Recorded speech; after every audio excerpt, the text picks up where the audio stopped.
હાલ પૈસા ઊભી થા. હોમવર્ક બતાવ. મેડમ નથી કર્યું. કેમ નથી કર્યું? લાઈટ નહોતી. મીણબત્તી જલાવી લેવાય ને. બાકસ નહોતી. બાકસ ક્યાં હતી? મંદિરમાં હતી. મંદિરમાં જઈને લઈ આવાય ને. નાઈ નહોતી. કેમ નથી નાઈ? પાણી નહોતું. કેમ પાણી નહોતું? મોટર નહોતું. કેમ મોટર નહોતી? મેડમ કીધું તો ખરા લાઈટ નહોતી. આ બનશે ટીચર.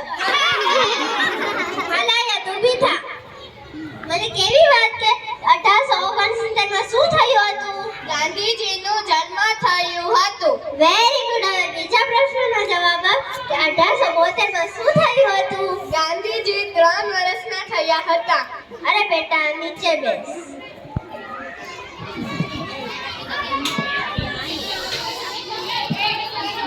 આપણે કોઈને આપણી વાત નો સમજાવી શકીએ એને ગધેડા કહેવાય. મેં અત્યાર સુધી મને તો કઈ સમજાણું જ નહીં. અરે માહી નીચે બેસ. હાલ પલક ઊભી થા.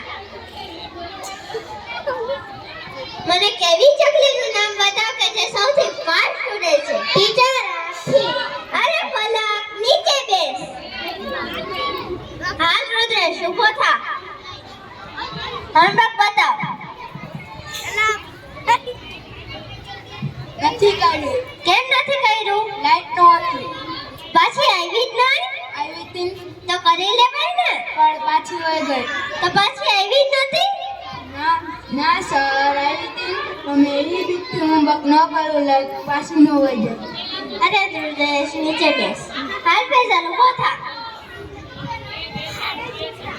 મને એમ કે તારી એક બાજુ પૈસા હોય અને એક બાજુ અક્કલ હોય તો તું કેને લાવીશ? મેડમ પૈસા ને.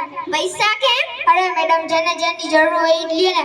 અરે ફેઝલ તારી જગ્યાએ હું હોત ને તો અક્કલ જ લેત. તો હું પૈસા જ લઈશ. અરે ફેઝલ નીચે બેસ. હાલ આતે ઊભો થા. મને એક વૈજ્ઞાનિકનું નામ બતાવ. આલિયા ભટ્ટ. આલિયા ભટ્ટ ને તમે આવું શીખવાડ્યું છે? અરે મેડમ આ તો બચપનથી જ કરતો રહેશે. આલિયા ભટ્ટ ને આર્યભટ્ટ બોલે છે. નીચે બેસ. હાલ મામા તું છે ઊભો થા.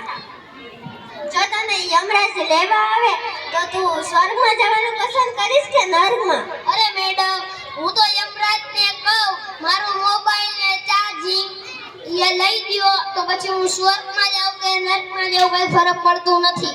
નીચે બેસ.